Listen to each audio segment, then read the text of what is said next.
Hey guys, I'm Doc Lizzie. I am a pelvic floor physical therapist specializing in women's health and fitness and all stages of womanhood. After watching this video today, you should walk away understanding how do we connect our core and our pelvic floor in daily life movements as well as in our workouts. Now, if you haven't watched the video on what the pelvic floor core is and how we utilize that with our breath, you're gonna wanna stop this one and make sure you go and watch that first, as it will give you a lot more insight and education, and that is linked in this video notes. So let's go ahead and get started with this one today. So we've learned how to connect to our core and our pelvic floor with our breath and simple movements, but how do we integrate that into our daily life and into workouts? Now our core is going to turn on automatically. The whole system will turn on when we do things like picking up groceries or catching something that's falling, or maybe doing a weighted squat.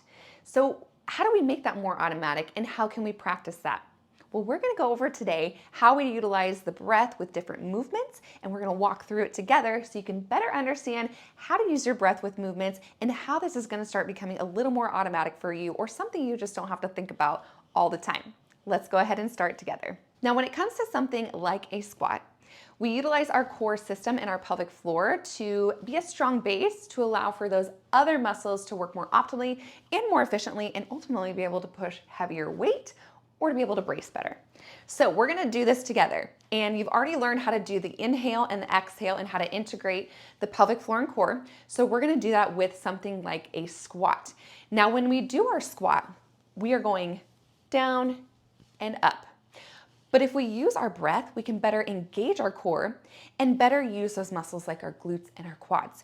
So what we want to think about is, if we are just beginning, we want to get that full range of motion of our core and our pelvic floor. So we want to think about, as we go down, we are inhaling, and then we exhale, we gently lift that pelvic floor, we grab, lift that pelvic floor and wrap that deep core, ending with our rib cage. Inhale, down, release. Exhale. Inhale, down, release. Exhale, gentle grab and lift, wrapping that lower core, wrapping the core, and then that rib cage down. One more time together. Inhale, release. Exhale, lift and wrap. Now, what if we are doing something like a weighted squat where we have a heavier load and we can't necessarily just be inhaling and releasing everything? So if you're a little more advanced, or we are doing our workouts, we want to think brace first. So we start with an exhale, wrapping our deep core very gently. It's not a huge hard contraction. It's just a gentle connection to that core and pelvic floor. Now, when we go down, we are maintaining some of this connection, still inhaling, but not allowing a full release. As we go down, so we have that connection, we're going down with a small inhale. It's a small release and a small elongation. And then we exhale and lift and wrap. So get set together here. Inhale, exhale, gentle connection, and now we are set. So we do a small inhale down, say we have our weights here. Inhale down, exhale, just a slight little more grab of that core and pelvic floor. You're still engaged here. We do a small inhale.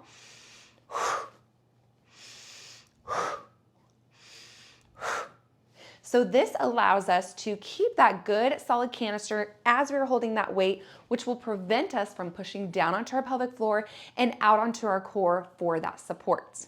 Now, if we are doing something a little more high intensity, then it's gonna be just a quicker breath. So if we're doing a jump squat, you're gonna think brace, small inhale down.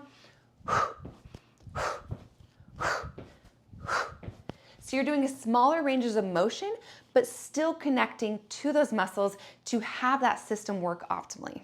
The last way to utilize our breath is if we are doing a slower, eccentric type of motion.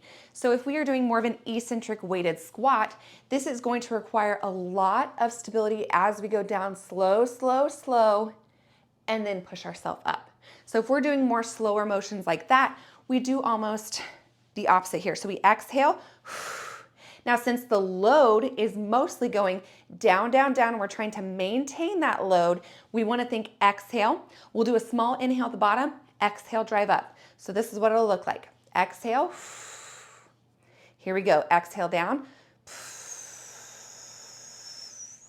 Small inhale. Exhale up.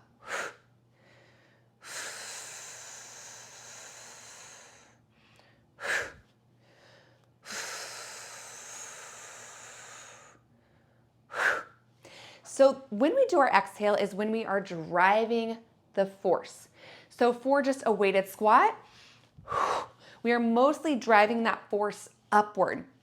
For the eccentric squat that's going slow, we're maintaining that force as we are slowly lowering, so we need this core canister to be strong. So that's why we utilize our exhale during the harder part of the move. So eccentric is that slow lower, is the harder part. We exhale. And for just a normal weighted squat, the harder part is driving that weight up. So that's when we exhale. Just like that. Same rules apply for an upper body exercise. So when we do, say, a shoulder press, we are thinking exhale as we do the harder part, which is pushing that weight. That's when we need that stability. So we start with an inhale, exhale to get set. Here we go. We exhale to drive. Inhale back down. I'm not doing a full inhale to release. I'm just doing an inhale to coordinate my breath and get a better connection and contraction with that push. Now, as we do core-based exercises, the more advanced you get, the more you're really gonna need to rely on your breath to maintain that core stability and prevent compensations like coning or doming or pushing down onto our pelvic floor and out onto our core. So if we're doing something like a thigh push dead bug, what you want to think about is we get our core set, and again, these are for more advanced kind of moves for the core. So if you haven't gotten that good connection, we have to start with more basic type of things to get that connection to movement with things like marches or even leg extensions, all of which we go over in the Mind Body Core program, so you know exactly how to progress these things. But for the video at hand today, we're going to be doing the more advanced techniques. So we exhale, and we bring ourselves up. So we maintain that core stability and we're maintaining a gentle contraction as we go through because we're needing to maintain that load. So we're still engaged here, not squeezing as hard as we can, but just connected. So now when we do the force applied, which is the load of the lever arms, we think exhale, small inhale back in. When we inhale, we're not just fully releasing everything, but we're allowing some of that range of motion. Exhale so we can get a good strong contraction.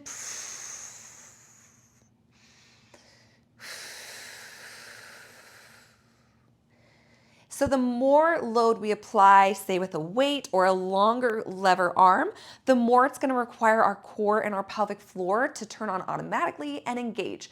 So when we use that good connection and when we start focusing on how to connect to our core and our pelvic floor with loads, this is where we're going to get stronger because we are getting that mind-muscle connection, and that is a very powerful and magical thing.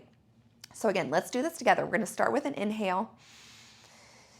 Exhale, gently lift that pelvic floor, wrapping the deep core. Bring those legs up. So we're maintained here. I'm not holding my breath, but I'm trying to maintain some connection to that core and that pelvic floor. Here we go. We do a small inhale to allow for range of motion to get a better contraction. Exhale, wrap that deep core. Small inhale back in. One more, small inhale, exhale. So when doing those things, we want to make sure that we are not compensating by coning or doming, pushing down onto the pelvic floor and out onto our core. That's where that solid connection in practice comes into play. So if you feel like this was difficult for you, that's okay. It's not always easy to catch on to. I have those steps in place for you if you need it, but really it just takes practice. So we've got to practice with our breath, that coordination, and it will start to come easier for you and more automatic. If we can master the breath work and the connection, this is where the foundation is and this is where the magic happens.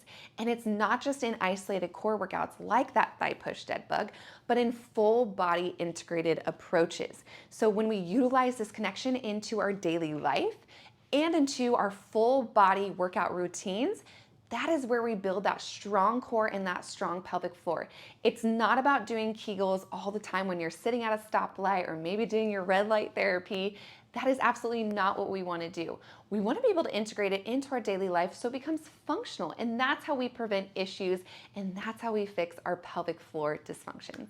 If this was helpful for you, I would love if you gave it a like and make sure you subscribe because we have more coming, and stay tuned for the rest of this series as we are going to be going through different workouts to help you integrate this connection of your core and your pelvic floor into your daily life and into your workouts. I'll see you guys next time.